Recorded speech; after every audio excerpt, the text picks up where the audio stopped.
President ट्रम्पवर हल्ला झाला ना, बटलर पेन्सिल्व्हेनिया, ते पिट्सबर्गमध्येच आहे हो. मी राहतो आत्ता इथून त्याच्यापासून बरोबर 16 किलोमीटरवर आहे. म्हणजे ट्रॅफिक नसेल ना तर 6-7 मिनटात पोचणार, आणि तुफान ट्रॅफिक असेल तर 6-7 मिनटात पोचणार. सुदैवाने काय लफडं झालं नाही. काही झालं असतं तर ट्रॉमा बिमा पिट्सबर्ग म्हणजे एकदम जगात बेस्ट असेल कदाचित. आम्ही सगळी काळजी घेतली असती, पण झालं आता व्यवस्थित. काय मेजर इंजुरी नाही आहे. बेडमिन्स्टर न्यू जर्सीला उतरले सुद्धा, ते प्लेनमधून स्वतः चालत उतरले. सगळं व्यवस्थित आहे. आमच्याकडे पण पॉलिटिक्स म्हणजे विचारू नका तुम्ही. आता एक 10-15 मिनटं प्रार्थना वगैरे मेसेजेस येतील, त्याच्यानंतर परत राजकारणावरून चालू होणार धुमश्चक्री. प्रेसिडेंट तुम्हाला माहिती आहे, ट्रम्प रिपब्लिकन, बायडन डेमोक्रॅट. मुख्य मुद्दे काय आहेत त्यांच्यामध्ये? टॅक्सेस, इमिग्रेशन, बॉर्डर, ॲबॉर्शन आणि गन कंट्रोल. हा मुख्य मुद्दा आहे. आता गन कंट्रोलचा मुद्दा याच्यावरून अशी पेटणार ना, तर इंडियाने त्याचा कसा विचार करायला पाहिजे ते बघूया.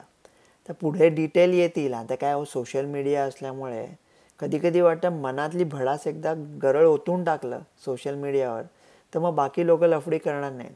पण तुम्ही जे ओकून टाकता ते बाकीचे 1000 लोक उचलतात ना.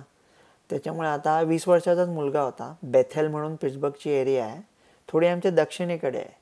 खूप श्रीमंत एरिया आहे. मग आता तो कुठल्या पार्टीचा होता, त्याने कोणाला डोनेशन दिलं होतं, त्याने ट्विटरवर काय लिहिलं होतं, फेसबुक, हे ते सगळं येणार आता.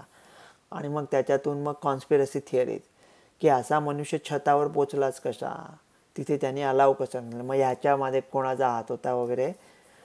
आता 2 स्टंपच्या मध्ये क्रिकेटमध्ये जेवढं अंतर असतं ना, त्याच्यापेक्षा साधारण 9 पट अंतरावरून हा शॉट घेतला गेला होता. आणि अँटा स्नायपरनी म्हणजे लगेच उलटा शॉट घेतला त्याच्यावर आणि त्याला थांबवला तिथे.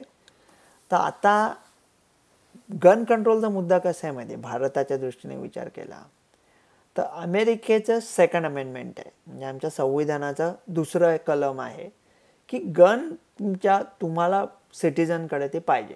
भारतामध्ये तसं असतं का? नाही, भारतामध्ये नसतं. अमेरिकेतले लोक काय म्हणतात, if guns are outlawed, only outlaws will have guns.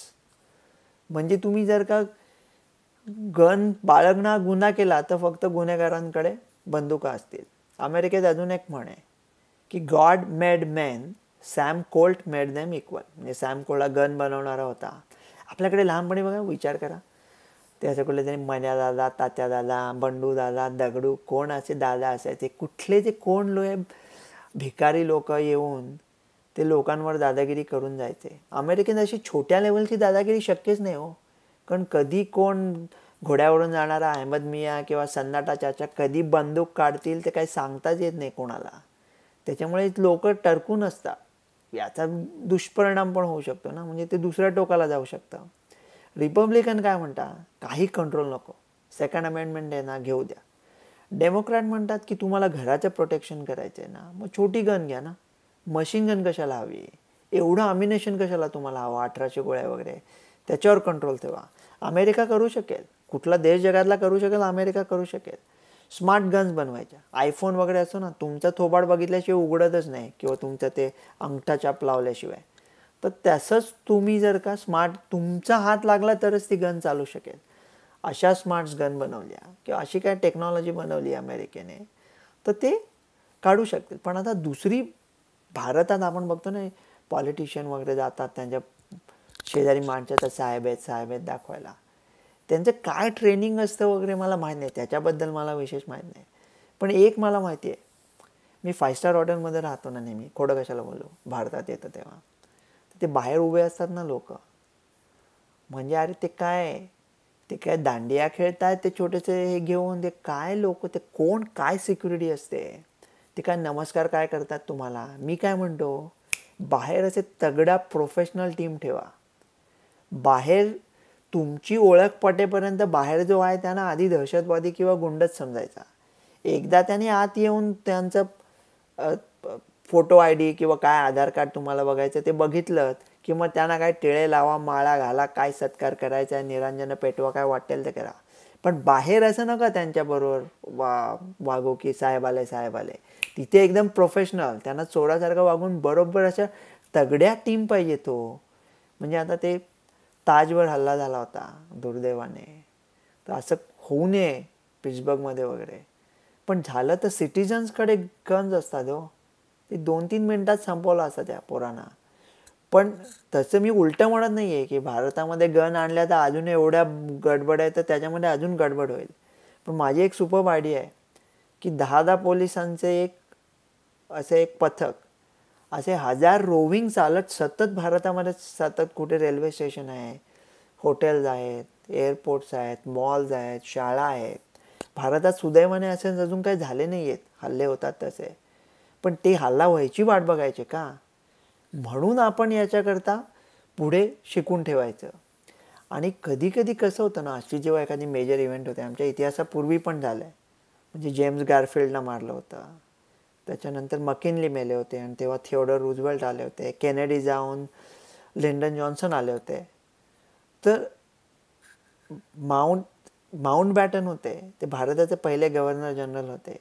Mahatma गांधींचा वध झाला, हत्या झाली, तेव्हा त्याने डायरीत लिहून ठेवलं होतं की तो कुठल्या धर्माचा आहे, कुठल्या जातीचा आहे मनुष्य मला माहीत नाही. कारण ते म्हणाले की असं काही असतं दुसरं काही तर एवढी हिंसा झाली असती की अख्खा देश बुडाला असता.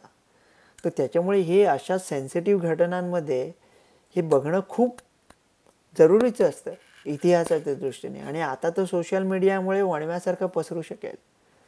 त्याच्यामुळे आता आपण जर का ना जरा एकमेकांशी प्रेमाने बोललो ना, आता भारतात बघा तुम्ही किती आपण वाईट बोलत होतो पॉलिटिक्समध्ये एकमेकांना. पण तरी लक्षात ठेवा, आता मेक्सिकोमध्ये निवडणुका झाल्या, 38 लोकांना मारलं.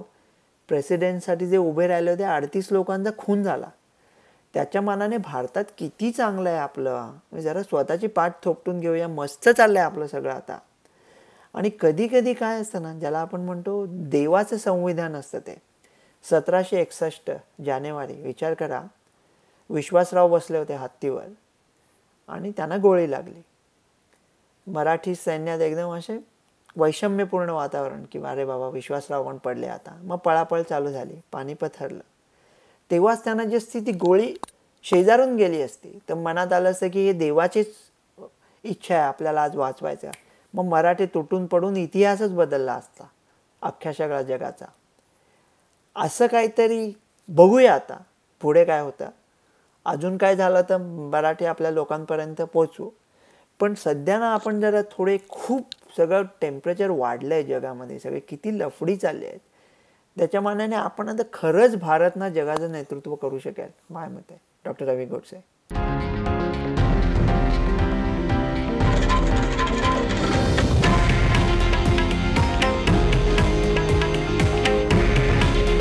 हे आहे देशातील नंबर 1 न्यूज नेटवर्क आणि आपण पाहत आहात TV9 मराठी. काळजी तुमची, हित महाराष्ट्राचं.